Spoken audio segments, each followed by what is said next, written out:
ಆದಿಯಲ್ಲಿಯೇ ಅಂತ್ಯವನ್ನು ತಿಳಿದಾತನಾದ ಏಸು ಪ್ರಭುವಿನ ಮಧುರವಾದ ಹೆಸರಿನಲ್ಲಿ ನಿಮ್ಮೆಲ್ಲರಿಗೂ ಸಮಗ್ರ ಸತ್ಯವೇದ ಅಧ್ಯಯನ ಕಾರ್ಯಕ್ರಮಕ್ಕೆ ಪ್ರೀತಿಯ ಸುಸ್ವಾಗತ. ನಮ್ಮ ಕಳೆದ ಕಾರ್ಯಕ್ರಮದಲ್ಲಿ 5ನೇ ಬಾಧೆ ಪಶುಗಳಿಗೆ ರೋಗ, 6ನೇ ಬಾಧೆ ಹುಣ್ಣು ಬೊಕ್ಕೆಗಳು ಮತ್ತು 7ನೇ ಬಾಧೆ ಆನೆ ಕಲ್ಲಿನ ಮಳೆ ಎಂಬ ಪ್ರಸ್ತಾಪಗಳನ್ನು ಅಧ್ಯಯನ ಮಾಡಿದೆವು. ರೋಗಗ್ರಸ್ತ ಹೋರಿಯನ್ನು ಪೂಜಿಸುತ್ತಿದ್ದ ಐಗುಪ್ತರಿಗೆ ಪಾಠ ಕಲಿಸುವಂತೆ ದೇವರು ಅವರ ಪಶುಗಳಿಗೆ ರೋಗವನ್ನು ಬರಮಾಡಿದನು. ಇಷ್ಟೇ ಅಲ್ಲದೆ ಮನುಷ್ಯರಿಗೂ ಹುಣ್ಣು ಬೊಕ್ಕೆಗಳನ್ನು ಬರಮಾಡಿದನು. ಪೂಜಾರಿಗಳಿಗೂ ಹುಣ್ಣು ಬೊಕ್ಕೆಗಳು ಬಂದದ್ದರಿಂದ ವಿಗ್ರಹಾರಾಧನೆಯು ನಿಂತು ಹೋಯಿತು. ನಂತರ ಇಡೀ ಐಗುಪ್ತ ದೇಶವು ಎಂದೂ ಕಂಡರಿಯದ ದೊಡ್ಡ ಆಲಿಕಲ್ಲಿನ ಮಳೆ ಉಂಟಾಯಿತು. ಆಗ ಬಯಲಿನಲ್ಲಿದ್ದ ಮನುಷ್ಯರು ಪಶುಗಳೊಂದಿಗೆ ಎಲ್ಲ ಬೆಳೆಗಳು ನಾಶವಾಯಿತು. ಫರೋಹನು ಯೆಹೋವನು ನ್ಯಾಯವಂತನು ಎಂದು ಒಪ್ಪಿಕೊಂಡರೂ ದೇವರು ಅವನ ಹಠಮಾರಿತನವನ್ನು ತಾನೇ ಮುಂದುವರಿಸಿ ಅದನ್ನು ತನ್ನ ಯೋಜನೆಗಾಗಿ ಉಪಯೋಗಿಸಿಕೊಂಡನು. ಕೀರ್ತನೆ 76:10 ಮನುಷ್ಯರ ಕೋಪವು ನಿನ್ನ ಘನಕ್ಕೆ ಸಾಧಕವಾದದ್ದು ಎಂದು ನೋಡುತ್ತೇವೆ. ಈಗ ನಮ್ಮ ಅಧ್ಯಯನದಲ್ಲಿ ದೇವರ ಘನತೆಯನ್ನು ಇನ್ನೂ ಆಳವಾಗಿ ಅರಿತುಕೊಳ್ಳೋಣ. ಯುಗದ ಸಮಾಪ್ತಿಯವರೆಗೂ ಎಲ್ಲ ದಿವಸ ನಿಮ್ಮ ಸಂಗಡ ಇರುತ್ತೇನೆ ಎಂಬುದಾಗಿ ವಾಗ್ದಾನ ಮಾಡಿದಂಥ ನಮ್ಮ ಒಡೆಯನೂ ರಕ್ಷಕನೂ ಆಗಿರುವ ಯೇಸುಕ್ರಿಸ್ತನ ಅಮೂಲ್ಯವಾದ ಹೆಸರಿನಲ್ಲಿ ನಿಮ್ಮನ್ನು ವಂದಿಸುತ್ತಾ ಇಂದಿನ ಸತ್ಯವೇದ ಅಧ್ಯಯನಕ್ಕೆ ಬಹುಪ್ರೀತಿಯಿಂದ ಸ್ವಾಗತಿಸುತ್ತೇನೆ. ಪ್ರಿಯರೇ, ಇಂದು ನಾವು ವಿಮೋಚನಕಾಂಡ ಪುಸ್ತಕದ 10ನೇ ಅಧ್ಯಾಯವನ್ನು ಧ್ಯಾನ ಮಾಡಿಕೊಳ್ಳೋಣ. ಈ ಅಧ್ಯಾಯದ ಮುಖ್ಯ ಪ್ರಸ್ತಾಪವು ಫರೋಹನಿಗೆ ಮಿಡತೆಗಳ ಬಾಧೆಯ ಎಚ್ಚರಿಕೆ, 8ನೆಯ ಬಾಧೆ ಮಿಡತೆ, 9ನೆಯ ಬಾಧೆ ಕಾರ್ಗತ್ತಲು, ಯೆಹೋವನು ಇಸ್ರಾಯೇಲರ ಮೇಲೆ ಹಕ್ಕು ಸ್ಥಾಪಿಸಿದ್ದು ಎಂಬುದಾಗಿರುತ್ತದೆ. ನೀವೆಲ್ಲರೂ ಪ್ರಿಯರೇ ಇಂದಿನ ಧ್ಯಾನಕ್ಕಾಗಿ ಸಿದ್ಧರಾಗಿದ್ದೀರಲ್ಲವೇ? ಹಾಗಾದರೆ ಬಂದಿರಿ, ನಮ್ಮ ಇಂದಿನ ಧ್ಯಾನವನ್ನು ಆರಂಭಿಸುವ ಹಾಗೆ ದಯಮಾಡಿ ನಿಮ್ಮ ಸತ್ಯವೇದದಲ್ಲಿ ವಿಮೋಚನಕಾಂಡ ಪುಸ್ತಕ 10ನೇ ಅಧ್ಯಾಯ ಪ್ರಾರಂಭದ 2 ವಚನಗಳನ್ನು ನನ್ನೊಂದಿಗೆ ಗಮನಿಸಿರಿ. ಅಲ್ಲಿ ಹೀಗೆ ನೋಡುತ್ತೇವೆ: ತರುವಾಯ ಯೆಹೋವನು ಮೋಶೆಗೆ ಇಂತೆಂದನು, ಫರೋಹನ ಬಳಿಗೆ ತಿರುಗಿ ಹೋಗು.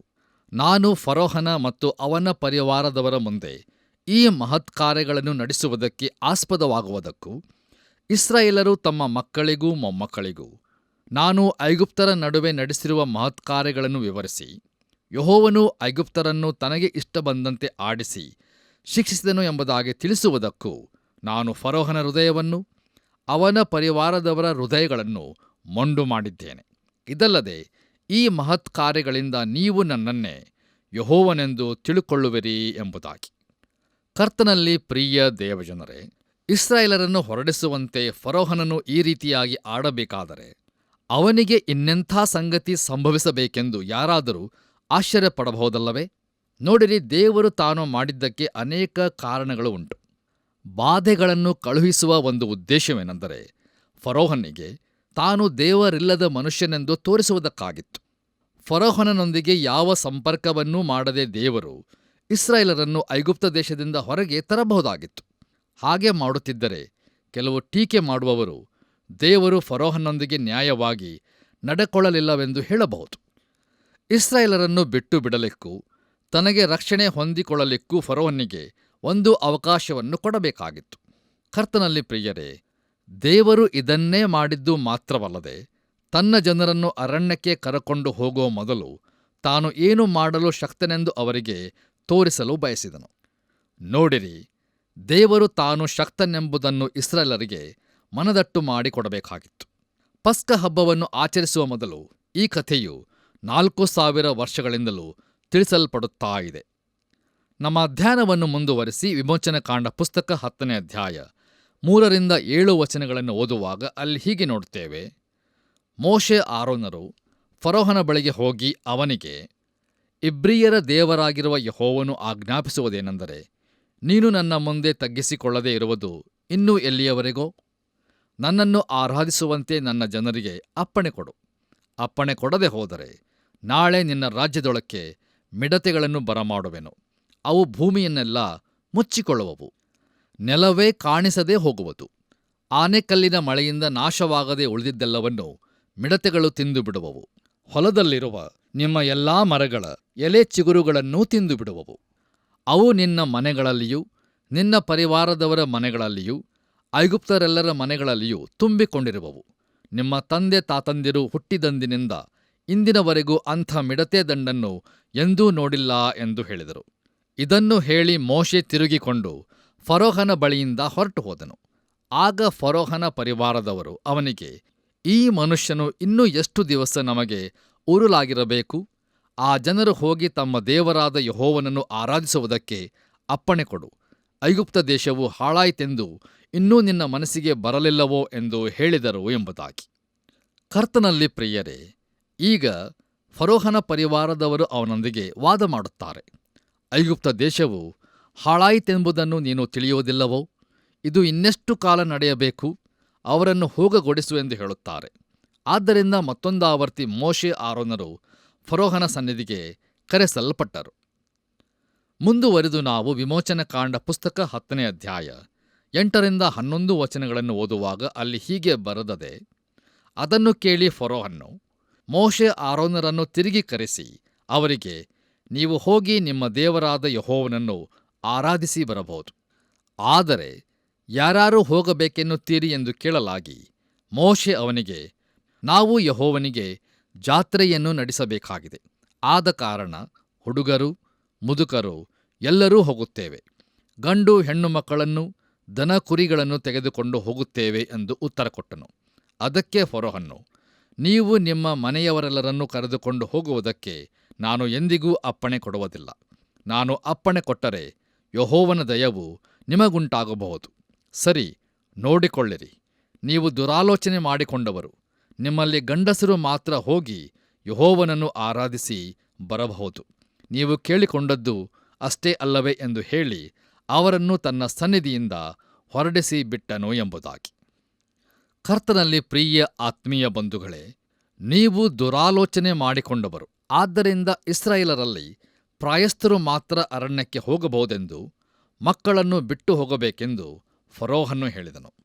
ಯಾಕಂದರೆ ಇಸ್ರಾಯೇಲರು ಅರಣ್ಯದೊಳಕ್ಕೆ 3 ದಿನದ ಪ್ರಯಾಣದಷ್ಟು ದೂರ ಹೋದರೆ ಅವರು ತಿರುಗಿ ಬಾರದೆ ಅಲ್ಲಿಂದಲೇ ಹೋಗಿ ಬಿಡಬಹುದೆಂದು ಫರೋಹನು ಸಂಶಯಪಟ್ಟನು. ಇದನ್ನು ಹೇಗಾದರೂ ತಪ್ಪಿಸಬೇಕೆಂದು ಫರೋಹನು ಆಲೋಚಿಸಿದನು. ಒಂದು ವೇಳೆ ಮಕ್ಕಳು ಇಲ್ಲಿದ್ದರೆ ಇಸ್ರಾಯೇಲರು ಖಂಡಿತವಾಗಿ ಹಿಂದೆ ಬರುವರೆಂದು ಅವನು ತಿಳಿದಿದ್ದನು. ನೋಡಿರಿ, ಮೋಶೆಯನ್ನು ಅನೇಕ ಒಪ್ಪಂದದ ಮಾತುಗಳಿಂದ ಫರೋಹನು ಪರೀಕ್ಷಿಸಿದಂತೆಯೇ ಇಂದಿನ ದಿನಮಾನಗಳಲ್ಲಿ ದೇವರ ಮಕ್ಕಳೆನಿಸಿಕೊಂಡವರು ಕೂಡ ಇಂತಹ ಅನೇಕ ಪರೀಕ್ಷೆಗಳಿಗೆ ಒಳಗಾಗುತ್ತಾರೆ. ನೋಡಿರಿ, ಇಂದಿನ ಶಿಕ್ಷಣ ಕ್ರಮದಲ್ಲಿ ಒಬ್ಬ ದೇವರ ಮಗುವಿಗೆ ನೀನು ಲೋಕದೊಂದಿಗೆ ಸೇರಿ ಜೀವಿಸಬಹುದೆಂದು ಮತ್ತು ನಿನಗೆ ಬೇಕಾದಷ್ಟು ಹಣವನ್ನು ಸಂಪಾದಿಸಿಕೊಳ್ಳಬಹುದೆಂದು ಕಲಿಸಲಾಗುತ್ತಿದೆ. ಹೆತ್ತವರೂ ಸಹ ತಮ್ಮ ಮಕ್ಕಳಿಗೆ ಅತ್ಯುತ್ತಮವಾದ ವಿದ್ಯೆ ಬೇಕೆಂದು ಹಾಗೂ ತಮ್ಮ ಮಕ್ಕಳು ಜೀವಿತದಲ್ಲಿ ಯಶಸ್ಸನ್ನು ಗಳಿಸಿ ಶ್ರೀಮಂತರಾಗಬೇಕೆಂದೂ ಬಯಸುತ್ತಾರೆ.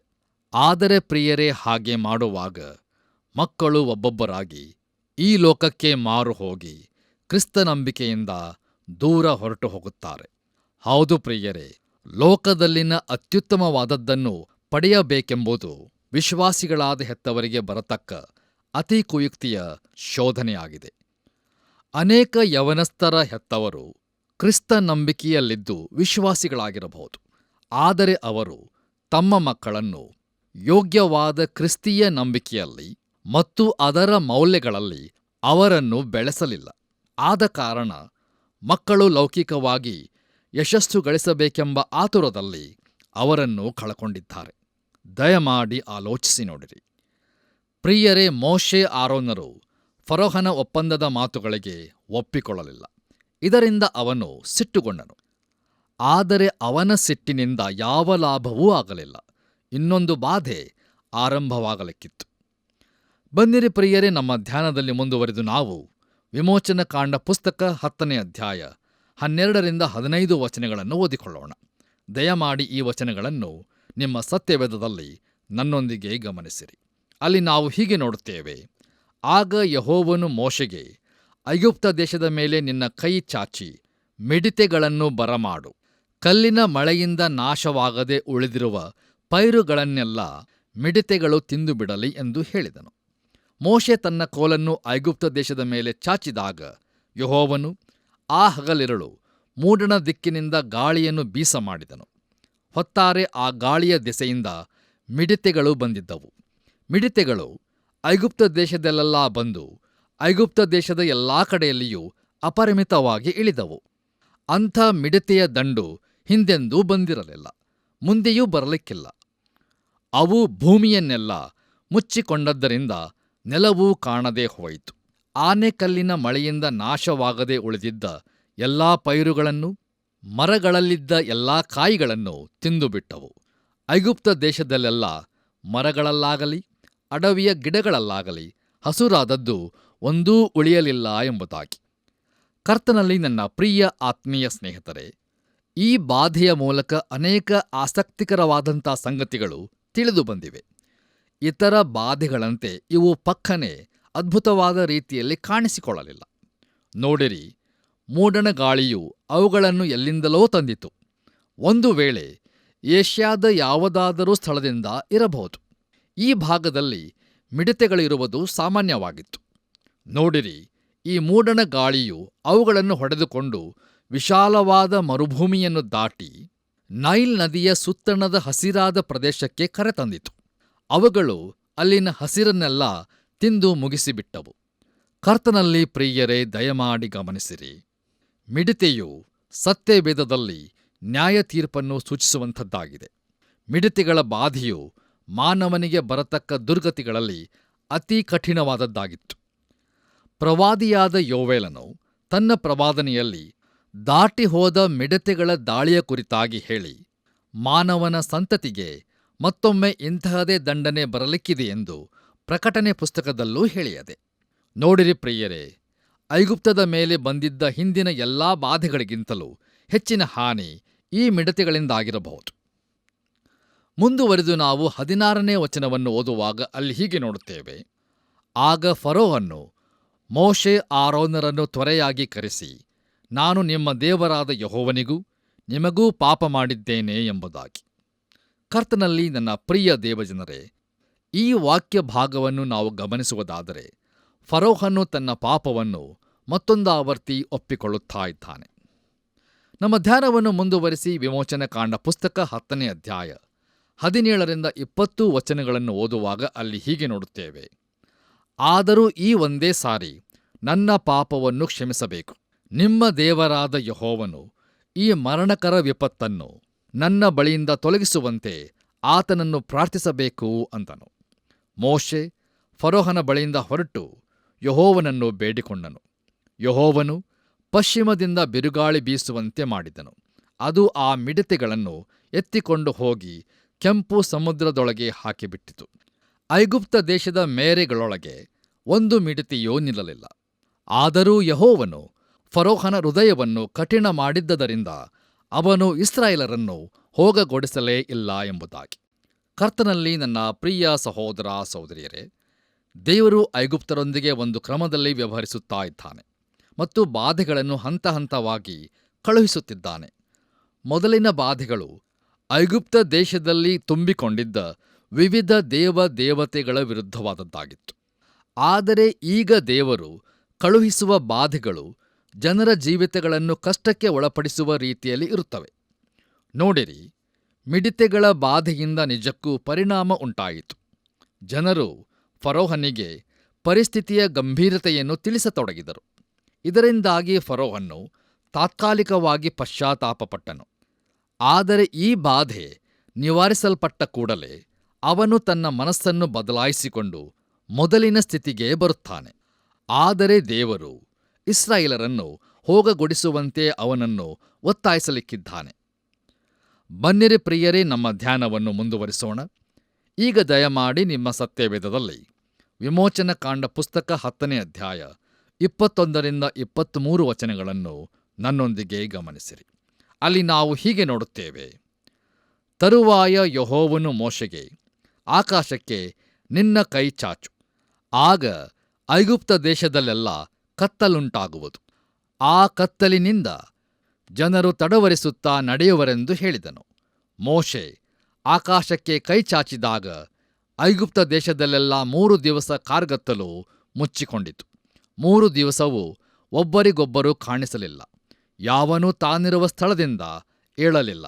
ಆದರೆ ಇಸ್ರಾಯೇಲರು ವಾಸವಾಗಿದ್ದ ಸ್ಥಳಗಳಲ್ಲಿ ಬೆಳಕೇ ಇತ್ತು ಎಂಬುದಾಗಿ. ಕರ್ತನಲ್ಲಿ ಪ್ರಿಯ ದೇವಜನರೇ, ಕತ್ತಲೆಯ ಸ್ಥಿತಿ ಇರುವ ಜಾಗದಲ್ಲಿ ನೀವೆಂದಾದರೂ ಇದ್ದೀರೋ? ಅದರ ಅನುಭವ ನಿಮಗಿದೆಯೋ? ದೇವರ ಸೇವಕರಾದ ಡಾಕ್ಟರ್ ವರ್ನನ್ ಮಗ್ಗಿಯವರು ಅನೇಕ ವರ್ಷಗಳ ಹಿಂದೆ ಪ್ರವಾಸಕ್ಕಾಗಿ ಕಾರ್ಲ್ಸ್ಬಾದ್ ಕೇವರ್ನ್ಸ್ ಎಂಬ ಸ್ಥಳಕ್ಕೆ ಹೋದಾಗ ಈ ಕತ್ತಲೆಯ ಸ್ಥಿತಿಯನ್ನು ಅನುಭವಿಸಿದ ರೀತಿಯನ್ನು ಈ ರೀತಿಯಾಗಿ ವಿವರಿಸುತ್ತಾರೆ. ನಾನು ಈ ಸ್ಥಳಕ್ಕೆ ಹೋದಾಗ ಅಲ್ಲಿನ ದೀಪಗಳನ್ನೆಲ್ಲ ನಂದಿಸಿ ನಾವು ಕ್ರಿಸ್ತ ನಿತ್ಯ ಶೈಲವೇ ಎಂಬ ರಾಗವನ್ನು ಹಾಡಿದೆವು. ಅದು ಬಹು ಪ್ರಭಾವದ ಅನುಭವವಾಗಿತ್ತು. ಆದರೆ ಕೆಲವು ಅವಿಶ್ವಾಸಿಗಳು ಆಕ್ಷೇಪಣೆ ಎತ್ತಿದ್ದರಿಂದ ಈಗ ಅಲ್ಲಿ ಈ ರಾಗವನ್ನು ಹಾಡುವುದಿಲ್ಲ. ಆದರೆ ಆ ಗುಹೆಯೊಳಗಿನ ಕತ್ತಲೆಯು ನಿಜವಾಗಿಯೂ ಭೀಕರವಾಗಿತ್ತು. ಆ ರೀತಿಯ ಕತ್ತಲೆಯನ್ನು ನಾನು ಹಿಂದೆಂದೂ ನೋಡಿದ್ದಿಲ್ಲ, ಆ ಬಳಿಕವೂ ನೋಡಲಿಲ್ಲ ಎಂಬುದಾಗಿ. ಕರ್ತನಲ್ಲಿ ಪ್ರಿಯರೇ, ಈ ರೀತಿಯ ಕತ್ತಲು ಐಗುಪ್ತ ದೇಶವನ್ನೆಲ್ಲ ಆವರಿಸಿಕೊಂಡಿತು. ಇಲ್ಲಿ ಸೂರ್ಯದೇವನಾದ ರಾ ಎಂಬುವನ ಮೇಲೆ ನ್ಯಾಯ ತೀರ್ಪಾಗುತ್ತಿತ್ತು. ಹಗಲಿನಲ್ಲೇ ಐಗುಪ್ತ ದೇಶದಲ್ಲೆಲ್ಲ ಕತ್ತಲೆಯು ಆವರಿಸಿಕೊಂಡಿತು. ನೋಡಿರಿ, ಐಗುಪ್ತ್ಯರು ಆರಾಧಿಸುತ್ತಿದ್ದ ಪ್ರಮುಖ ದೇವತೆಯ ವಿರುದ್ಧವಾಗಿ ದೇವರು ಎದ್ದು ಬಂದನು. ಪ್ರಿಯರೇ, ಐಗುಪ್ತ್ಯರು ಉಪಯೋಗಿಸುತ್ತಿದ್ದ ಲಾಂಛನಗಳಲ್ಲಿ ಸೂರ್ಯನ ಚಿತ್ರ ಅತಿ ಹೆಚ್ಚಾಗಿರುತ್ತಿತ್ತು. ಅವರ ಹೆಚ್ಚಿನ ಕಲೆ ಚಿತ್ರಗಳಲ್ಲಿ ಅದು ಕಂಡುಬರುತ್ತಿತ್ತು. ಆದರೆ ಈಗ ಬಂದ ಈ ಕಾರ್ಗತ್ತಲೆಯ ಎದುರು ರಾ ದೇವತೆ ಏನೂ ಮಾಡದೆ ಅಸಹಾಯಕವಾಗಿತ್ತು. ಪ್ರಿಯರೇ, ಇದು ದೇವರ ಒಂದು ಅದ್ಭುತ ಕಾರ್ಯವಾಗಿತ್ತು. ಇದರಿಂದಾಗಿ ಫರೋಹನು ಇನ್ನೊಂದು ಒಪ್ಪಂದದ ಷರತ್ತನ್ನು ಮುಂದಿಡುತ್ತಾನೆ. ಇಸ್ರಾಯೇಲರು ಐಗುಪ್ತವನ್ನು ಬಿಡಲು ಅಪ್ಪಣೆ ಕೊಡುವ ಕೊನೆಯ ಒಪ್ಪಂದ ಇದಾಗಿತ್ತು. ನಮ್ಮ ಧ್ಯಾನವನ್ನು ಮುಂದುವರಿಸಿ ನಾವು ವಿಮೋಚನಕಾಂಡ ಪುಸ್ತಕ 10ನೇ ಅಧ್ಯಾಯ 24ನೇ ವಚನವನ್ನು ಓದುವಾಗ ಅಲ್ಲಿ ಹೀಗೆ ನೋಡುತ್ತೇವೆ. ಆಗ ಫರೋಹನು ಮೋಶೆಯನ್ನು ಕರೆಸಿ, ನೀವು ಹೋಗಿ ಯೆಹೋವನಿಗೆ ಆರಾಧನೆ ಮಾಡಿ ಬರಬಹುದು. ನಿಮ್ಮ ಮನೆಗಳಿಗೆ ಸೇರಿದವರು ಹೋಗಬಹುದು. ನಿಮ್ಮ ಕುರಿದನಗಳನ್ನು ಮಾತ್ರ ಇಲ್ಲೇ ಬಿಟ್ಟು ಹೋಗಬೇಕು ಅಂದನು ಎಂಬುದಾಗಿ. ಕರ್ತನಲ್ಲಿ ನನ್ನ ಪ್ರಿಯ ಆತ್ಮೀಯ ಬಂಧುಗಳೇ, ಒಂದು ವೇಳೆ ತಮ್ಮ ಪಶುಗಳನ್ನು ಇಸ್ರಾಯೇಲರು ಹಿಂದೆ ಬಿಟ್ಟು ಹೋಗುವುದಕ್ಕೆ ಮೋಶೆಯು ಒಪ್ಪಿಕೊಳ್ಳಬಹುದೆಂದು ನಾವು ನೆನೆಸಬಹುದು. ಫರೋಹನು ಮೋಶೆಯೊಂದಿಗೆ ಒಪ್ಪಂದ ಮಾಡಿಕೊಳ್ಳಲು ತುಂಬಾ ಕೆಳಗಿಳಿದು ಬಂದನು. ಆದ್ದರಿಂದ ಈ ಸಲಹೆ ಒಪ್ಪಿಕೊಳ್ಳಬಹುದಾದದ್ದೆಂದು ನಾವು ಭಾವಿಸಬಹುದು. ಕರ್ತನಲ್ಲಿ ಪ್ರಿಯರೇ, ಇಲ್ಲಿ ವಿಶ್ವಾಸಿಗಳಾದ ನಮಗೆ ಕಲಿಯಲಿಕ್ಕೆ ಒಂದು ತಕ್ಕ ಪಾಠವಿದೆ. ನೋಡಿರಿ, ದೇವರು ಇಸ್ರಾಯೇಲರಿಗೆ ಅವರ ಸಮಸ್ತ ಆಸ್ತಿ ಸಹಿತ ಐಗುಪ್ತವನ್ನು ಬಿಡಬೇಕೆಂದು ಹೇಳಿದ್ದನು. ತಮ್ಮ ಮಕ್ಕಳು ಐಗುಪ್ತರ ಶಿಕ್ಷಣ ಕ್ರಮದಲ್ಲಿ ಬೆಳೆಯಲು ಐಗುಪ್ತದಲ್ಲಿ ಅವರನ್ನು ಬಿಡುವುದು ಸರಿಯಲ್ಲ. ನಾವೂ ಕೂಡ ಪ್ರಿಯರೇ, ಈ ಲೋಕದ ಜ್ಞಾನದಲ್ಲಿ ನಮ್ಮ ಮಕ್ಕಳು ಕಲಿತು ಮುಂದೆ ಬಂದು ಜೀವಿತದಲ್ಲಿ ಯಶಸ್ಸು ಗಳಿಸಬೇಕೆಂದು ಬಿಟ್ಟುಕೊಟ್ಟರೆ ಅವರು ನಮ್ಮಿಂದ ಕಳೆದು ಹೋಗಿ ಲೋಕದವರೇ ಆಗಿ ಹೋಗಬಹುದು. ಈ ಸಂದರ್ಭದಲ್ಲಿ ಪ್ರಿಯರೇ, ಒಂದು ಚಿಕ್ಕ ಉದಾಹರಣೆಯನ್ನು ಹೇಳಲು ಬಯಸುತ್ತೇನೆ. ದಯಮಾಡಿ ಗಮನವಿಟ್ಟು ಆಲಿಸಿರಿ. ಒಬ್ಬ ತಾಯಿ ತನ್ನ ಮಗನನ್ನು ದೇವರನ್ನೇ ನಂಬದ ಒಂದು ಶಿಕ್ಷಣ ಸಂಸ್ಥೆಗೆ ಕಳುಹಿಸಿ ಅಲ್ಲಿ ಅವನು ಎಷ್ಟು ಉತ್ತಮವಾಗಿ ಮುಂದುವರಿಯುತ್ತಿದ್ದಾನೆಂದು ವಿವರಿಸುತ್ತಿದ್ದಳು. ಆದರೆ ಅವನು ಎಷ್ಟರ ಮಟ್ಟಿಗೆ ತನ್ನ ನಂಬಿಕೆಯನ್ನು ಕಳೆದುಕೊಂಡಿದ್ದನೆಂದು ಮಾತ್ರ ಹೇಳಲಿಲ್ಲ. ಅಲ್ಲಿನ ವಿದ್ಯಾಭ್ಯಾಸವನ್ನು ಅವನು ಮುಗಿಸಿದಾಗ ಅವನಿಗೆ ಒಳ್ಳೆಯ ಉದ್ಯೋಗ ದೊರಕಿತು. ಪತ್ರಿಕೆಗಳಲ್ಲಿಯೂ ಅವನ ಹೆಸರು ಬರತೊಡಗಿತು. ಆದರೆ ಒಂದು ದಿನ ಆ ತಾಯಿ ಕಣ್ಣೀರಿನಿಂದ ಹೀಗೆ ಹೇಳಿದಳು. ಆಕೆ ಅಮೂಲ್ಯವೆಂದು ನಂಬಿದ್ದ ಎಲ್ಲಾ ಮೌಲ್ಯಗಳಿಗೆ ಅವನು ಬೆನ್ನು ತಿರುಗಿಸಿದ್ದನು. ಆರಂಭದಲ್ಲಿ ಇದು ನನಗೆ ತಿಳಿಯಲಿಲ್ಲ ಎಂಬುದಾಗಿ. ಹೌದು, ಲೋಕವು ಬಹು ಚಾಣಾಕ್ಷತನದಿಂದ ಅವನನ್ನು ಹಿಡಿದಿತ್ತು. ಕರ್ತನಲ್ಲಿ ಪ್ರಿಯರೇ, ದಯಮಾಡಿ ಗಮನಿಸಿರಿ. ಐಗುಪ್ತವು ಈ ಲೋಕಕ್ಕೆ ಸೂಚನೆಯಾಗಿರುತ್ತದೆ. ಇಂದಿನ ದಿನಮಾನಗಳಲ್ಲಿ ಅನೇಕರು ಕ್ರಮವಾಗಿ ಆರಾಧನೆಗೆ ಹೋಗುತ್ತಾರೆ, ಸಭಾಪಾಲಕರಿಗೆ ಬೆಂಬಲವಾಗಿರುತ್ತಾರೆ, ಸೇವೆಗೂ ಸಹ ಉದಾರವಾಗಿ ಕೊಡುತ್ತಾರೆ. ಆದರೆ ಪ್ರಿಯರೇ, ಅವರ ಜೀವಿತವನ್ನು ನಾವು ಗಮನಿಸುವಾಗ ಅವರು ಇನ್ನೂ ಐಗುಪ್ತದಲ್ಲಿ ಇರುವವರಂತೆಯೇ ಇದ್ದಾರೆ. ತಮ್ಮ ಪಶು ಪ್ರಾಣಿಗಳನ್ನು ಐಗುಪ್ತದಲ್ಲಿ ಬಿಟ್ಟವರಂತಿದ್ದಾರೆ. ಇದು ಎಷ್ಟು ದುಃಖಕರವಾದಂಥ ಸಂಗತಿಯಲ್ಲವೇ ಪ್ರಿಯರೇ? ಒಂದು ವೇಳೆ ದೇವರ ಸೇವೆ ಮಾಡಬೇಕೋ ಇಲ್ಲವೇ ಐಗುಪ್ತದ ಪಶುಗಳ ಕಡೆಗೆ ಹೋಗಬೇಕೋ ಎಂಬ ಪ್ರಶ್ನೆ ಬಂದರೆ ಅವರು ಯಾವ ಕಡೆಗೆ ತಿರುಗುತ್ತಾರೆಂದು ಸ್ವಲ್ಪ ಆಲೋಚಿಸಿ ನೋಡಿರಿ. ಕೆಲವರು, ನಾನು ಭಾನುವಾರದಂದು ಕರ್ತನ ಸೇವೆಯನ್ನು ಮಾಡುತ್ತೇನೆ, ಆದರೆ ವಾರದ ಉಳಿದ ದಿನಗಳಲ್ಲಿ ನಾನು ಹೊರಗಿನ ಜಗತ್ತಿನಲ್ಲಿ ಇರಬೇಕಾಗುತ್ತದೆ ಎಂದು ಹೇಳುತ್ತಾರೆ. ಅವರು ಲೋಕದಲ್ಲಿ ಜೀವಿಸುವ ರೀತಿಯನ್ನು ನೋಡಿದರೆ ಅವರನ್ನು ವಿಶ್ವಾಸಿಗಳೆಂದು ಪ್ರತ್ಯೇಕಿಸುವುದು ಬಹಳ ಕಷ್ಟ. ಯಾಕಂದರೆ ಅವರು ಐಗುಪ್ತದಲ್ಲಿ ಎಲ್ಲರಂತೆ ಜೀವಿಸುತ್ತಾರೆ. ಕರ್ತನಲ್ಲಿ ಪ್ರಿಯರೇ, ಯೇಸುಕ್ರಿಸ್ತನ ಎರಡನೆಯ ಬರೋಣವು ಅನೇಕರನ್ನು ಅವರ ಈ ಲೋಕದ ಸಂಪತ್ತಿನಿಂದ ಬೇರ್ಪಡಿಸುವುದರಿಂದ ಅನೇಕರಿಗೆ ಇದೊಂದು ದುಃಖ ಸಂಭವವಾಗಿರಬಹುದು. ತಾವು ಇಹಲೋಕದಲ್ಲಿ ಕೂಡಿಸಿಟ್ಟಿದ್ದೆಲ್ಲವನ್ನು ಬಿಟ್ಟು ಹೋಗಬೇಕಾಗುತ್ತದೆ. ಅವರು ತಮ್ಮ ಇಡೀ ಜೀವಿತವನ್ನು ಇದಕ್ಕಾಗಿ ವ್ಯಯ ಮಾಡಿದ್ದಾರೆ. ಆದ್ದರಿಂದ ಪ್ರಿಯರೇ, ಬಿಟ್ಟು ಹೋಗುವಾಗ ಅವರಿಗೆ ದುಃಖವಾಗುತ್ತದೆ. ದಯಮಾಡಿ ಆಲೋಚಿಸಿ ನೋಡಿರಿ. ಬನ್ನಿರಿ ಪ್ರಿಯರೇ, ನಮ್ಮ ಇಂದಿನ ಧ್ಯಾನವನ್ನು ಮುಕ್ತಾಯಗೊಳಿಸುವ ಹಾಗೆ ಕೊನೆಯದಾಗಿ ನಾವು ವಿಮೋಚನಕಾಂಡ ಪುಸ್ತಕ 10ನೇ ಅಧ್ಯಾಯ 25ರಿಂದ 29 ವಚನಗಳನ್ನು ಓದಿಕೊಳ್ಳೋಣ. ಅಲ್ಲಿ ನಾವು ಹೀಗೆ ನೋಡುತ್ತೇವೆ. ಅದಕ್ಕೆ ಮೋಶೆ, ನಮ್ಮ ದೇವರಾದ ಯೆಹೋವನಿಗೆ ನಾವು ಯಜ್ಞ ಹೋಮಗಳನ್ನು ಮಾಡುವಂತೆ ಬೇಕಾದ ಪಶುಗಳನ್ನು ಮಾತ್ರವಲ್ಲದೆ ನಮ್ಮ ಎಲ್ಲಾ ಪಶುಗಳನ್ನೂ ಸಹ ತೆಗೆದುಕೊಂಡು ಹೋಗುವ ಹಾಗೆ ನಮಗೆ ಅಪ್ಪಣೆ ಕೊಡಬೇಕು. ಒಂದು ಗೊರಸೆಯನ್ನಾದರೂ ನಾವು ಬಿಟ್ಟು ಹೋಗುವುದಕ್ಕಾಗದು. ಆ ಪಶುಗಳಿಂದಲೇ ನಮ್ಮ ದೇವರಾದ ಯೆಹೋವನಿಗೆ ಯಜ್ಞ ಮಾಡಬೇಕಲ್ಲವೇ? ಯಾವ ಪಶುಗಳನ್ನು ಅರ್ಪಿಸಬೇಕೋ ಅದು ನಾವು ಅಲ್ಲಿಗೆ ಸೇರುವುದಕ್ಕೆ ಮುಂಚೆ ನಮಗೆ ತಿಳಿಯದು ಅಂದನು. ಆದರೂ ಯೆಹೋವನು ಫರೋಹನ ಹೃದಯವನ್ನು ಕಠಿಣಪಡಿಸಿದ್ದರಿಂದ ಅವರಿಗೆ ಅಪ್ಪಣೆ ಕೊಡುವುದಕ್ಕೆ ಫರೋಹನು ಒಪ್ಪಲಿಲ್ಲ. ಅವನು ಮೋಶೆಗೆ, ನನ್ನ ಬಳಿಯಿಂದ ಹೋಗು, ಇನ್ನು ಮುಂದೆ ನನ್ನ ಮುಖದೆದುರಿಗೆ ಬರಲೇ ಕೂಡದು. ಎಚ್ಚರ, ತಿರುಗಿ ಸನ್ನಿಧಿಗೆ ಬಂದರೆ ಮರಣದಂಡನೆ ಆಗುವುದು ಎಂದು ಹೇಳಿದನು. ಅದಕ್ಕೆ ಮೋಶೆ, ಅಪ್ಪಣೆ, ಇನ್ನು ಮುಂದೆ ನಾನು ಸಮ್ಮುಖಕ್ಕೆ ಬರುವುದೇ ಇಲ್ಲ ಅಂದನು ಎಂಬುದಾಗಿ. ಕರ್ತನಲ್ಲಿ ನನ್ನ ಪ್ರೀತಿಯ ದೇವಜನರೇ, ಈ ವಾಕ್ಯ ಭಾಗವನ್ನು ನಾವು ಗಮನಿಸುವಾಗ ಫರೋಹನ ಕಡೆಯಿಂದ ಯಾವ ಒಪ್ಪಂದ ಮಾಡಿಕೊಳ್ಳುವಂಥ ಯಾವ ಸೂಚನೆಯೂ ಕಾಣಿಸುವ ಹಾಗಿರಲಿಲ್ಲ. ಇಲ್ಲಿಗೆ ಪ್ರಿಯರೇ, ಇಂದಿನ ವಾಕ್ಯ ಧ್ಯಾನವು ಮುಕ್ತಾಯವಾಯಿತು. ಕರ್ತನ ಕೃಪೆಯು ಸದಾ ನಿಮ್ಮೊಂದಿಗಿರಲಿ. ಪ್ರಿಯರೇ, ಇದುವರೆಗೆ ದೇವರ ಪರಿಶುದ್ಧ ವಾಕ್ಯಗಳನ್ನು ಧ್ಯಾನಿಸಿದೆವು. ಇಲ್ಲಿಯವರೆಗೆ ನಾವು 9 ಬಾಧೆಗಳನ್ನು ಕುರಿತು ಅಧ್ಯಯನ ಮಾಡಿದ್ದೇವೆ. ದೇವರು ತಾನೇ ನಿಜವಾದ ದೇವರಾಗಿದ್ದಾನೆ ಎಂಬುದನ್ನು ಐಗುಪ್ತ್ಯರ ಜೀವಿತದ ಎಲ್ಲ ಕ್ಷೇತ್ರಗಳಲ್ಲಿಯೂ ಸಾಧಿಸಿ ತೋರಿಸಿದನು. ಈ ಎಲ್ಲ ಬಾಧೆಗಳಲ್ಲಿಯೂ ಫರೋಹನು ಮೊದಲುಗೊಂಡು ಇಡೀ ಐಗುಪ್ತ ರಾಜ್ಯವು ನರಳಿ ಹೋಯಿತು. ಇಂಥ ಭಯಂಕರವಾದ ದೇವರನ್ನು ಎದುರಿಸುವುದು ಹೇಗೆ? ಈಗಿನ್ನೂ ಆತನ ಕೃಪಾ ಸಮಯವಾಗಿದೆ. ಈಗಲೇ ಆತನ ಬಳಿಗೆ ಹಿಂದಿರುಗಿ ಬರೋಣ. ಪಶ್ಚಾತ್ತಾಪದಿಂದ ನಮ್ಮ ಪಾಪಗಳನ್ನು ಒಪ್ಪಿಕೊಂಡು ಆತನ ಕ್ಷಮೆಯನ್ನು ಬೇಡಿಕೊಳ್ಳೋಣ. ಹೀಗಾಗುವಂತೆ ಕೃಪಾಕರ್ತನ ನಡೆಸುವಿಕೆ ನಿಮ್ಮೆಲ್ಲರಿಗೆ ಉಂಟಾಗಲಿ.